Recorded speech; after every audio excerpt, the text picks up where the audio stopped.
مدنی مذاکرہ ہوا براہ راست۔ شیخ طریقت امیر اہل سنت دامت برکاتہم العالیہ نے مدنی پھولوں سے نوازا، اور خاص بات یہ کہ بنگلہ دیش کے عاشقان رسول نے اجتماعی طور پر مدنی مذاکرے میں شرکت فرمائی۔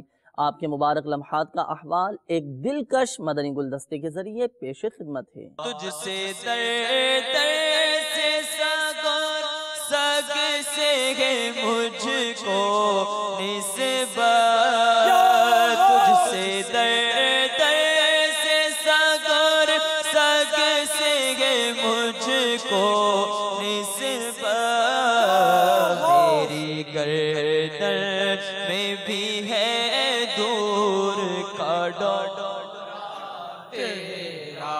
بابا جان، مصیبت میں صبر کا ذہن کیسے بنے؟ خیر، عبادت پر بھی صبر ہوتا ہے۔ عبادت پر صبر کی مثال یوں لے لیں کہ جیسے کہ فجر کی نماز کے لیے ایک تو نیند بہت پیاری ہوتی ہے، تو نیند کو قربان کیا، ٹھنڈے پانی سے وضو کرنا پڑ رہا ہے، اس پر صبر کیا۔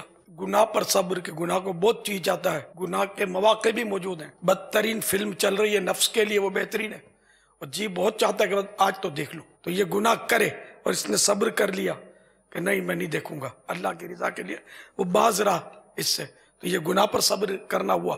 اسی طرح مصیبت پر صبر، مصیبت کوئی سی بھی ہو سکتی ہے، ٹھوکر لگ گئی، جیسے کیلے کا چھلکا تھا، پھسل گئے، تو اب یا تو کیلے کے چھلکے کو برا بھلا کہہ رہے ہیں، چھلکا ڈالنے والے کو برا بھلا کہہ رہے ہیں، اس سے کیا ہوگا؟ آپ کی چوٹ تو صحیح نہیں ہو جائے گی۔ ایک تو آپ نے بے صبری کی، صبر کا اجر گیا، وہ اچانک منہ سے نکل جاتا ہے پھول پھول، بعد میں بندہ سنبھال بھی لے، لیکن صبر تو پہلے صدمے پر ہوتا ہے، جیسے ہی صدمہ پہنچا بندہ بولے نہیں۔ بلکہ صبر جمیل تو یہ کہ جس پر مصیبت آئی وہ پہچانا بھی نہ جائے، دوسروں میں جو غیر مصیبت زدہ ہے نا، ان میں ہو تو کوئی پہچان نہ سکے کہ یہ مصیبت زدہ ہے، منہ پھلایا ہوا، ایک دم سیریس ہو گیا ہو، گھبراہٹ، پریشانی، اضطراب چہرے سے ظاہر ہو، تو یہ صبر جمیل اعلیٰ درجے کا صبر سے نکل گیا۔ یہ صبر جمیل یہ کہ پتہ ہی نہ چلے اس کو دیکھ کر کہ اس کو کوئی مصیبت بھی پہنچی ہے۔ اترے سنت بانٹتا ہے اے میرے عطار تو، اترے سنت بانٹتا ہے اے میرے عطار تو، اترے سنت بانٹتا ہے اے میرے عطار تو، ساری دنیا کے کناروں سے صدا لگی، بن چکا ہے عاشقوں کا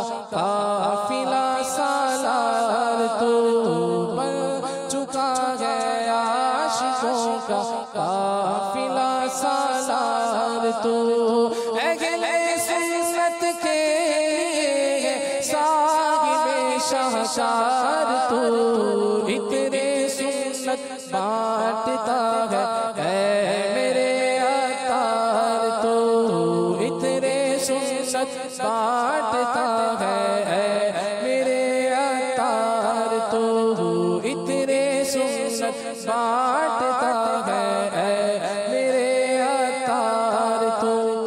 اگر چہرے پہ نور لانا ہے نا تو اللہ کی رضا کے لیے تہجد کے عادی ہو جاؤ، سبحان اللہ، نور علی نور، روشن ہو جائے گا چہرہ۔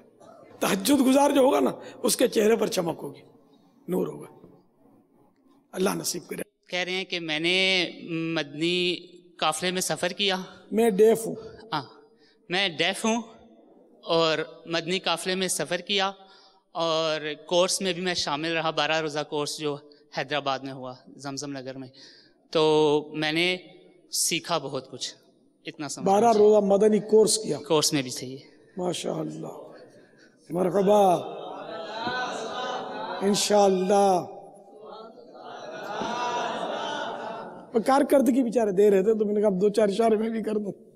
حضرت سیدنا امام محمد بن شہاب زہری علیہ رحمت اللہ القوی ایک مرتبہ بادشاہ سلیمان بن عبد الملک کے پاس تشریف فرما تھے کہ ایک شخص آیا، بادشاہ نے قدر ناگواری کے ساتھ اس سے کہا، مجھے پتا چلا ہے تم نے میرے خلاف فلاں فلاں بات کی ہے۔ اس نے جواب دیا، میں نے تو ایسا کچھ نہیں کہا۔ بادشاہ نے اصرار کرتے ہوئے کہا، جس نے مجھے بتایا ہے وہ سچا آدمی ہے۔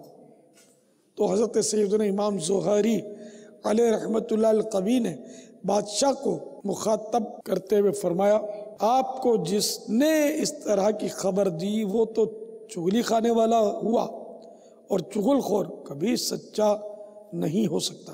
یہ سن کر بادشاہ سنبھل گیا اور کہنے لگا حضور آپ نے بالکل بجا فرمایا۔ پھر اس شخص سے کہا اذهب بسلام، یعنی تم سلامتی کے ساتھ لوٹ جاؤ۔